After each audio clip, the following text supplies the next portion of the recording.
Dear friends, ఈరోజు మీ ముందుకు మరొక చిన్న షార్ట్తో వస్తున్నా. అదేమిటంటే, are you an extrovert or introvert?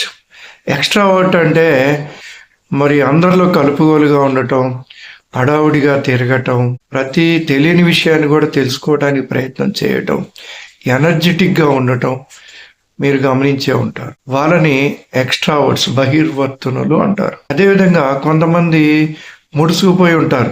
ఎవరైనా పలకరిస్తారేమో అన్నట్టుగా, పలికితే వాడు సొమ్మేం పోయింది అన్నట్లుగా, లేకపోతే ఆడవాళ్ళు పలకరిస్తే మరి పలకాలంటే ఇబ్బందిగా ఫీల్ కావటం, అరచేతుల్లో చెమట్లు పట్టడం, మరి మాట్లాడలేకపోవటం, తమ అభిప్రాయాన్ని ఖచ్చితంగా చెప్పలేకపోవటం, ఇలాంటి లక్షణాలు ఉంటే వాడిని ఇంట్రావర్ట్, అంతర్వర్తనుడు అంటారు.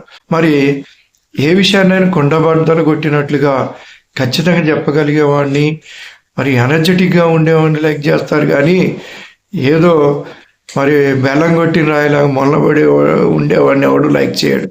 కాబట్టి మీరు ఎక్స్ట్రావర్ట్గా ఉండటానికే ప్రయత్నం చేయండి, ఎనర్జెటిక్గా ఉండండి, ఫలితాలు మంచిగా ఉంటాయి.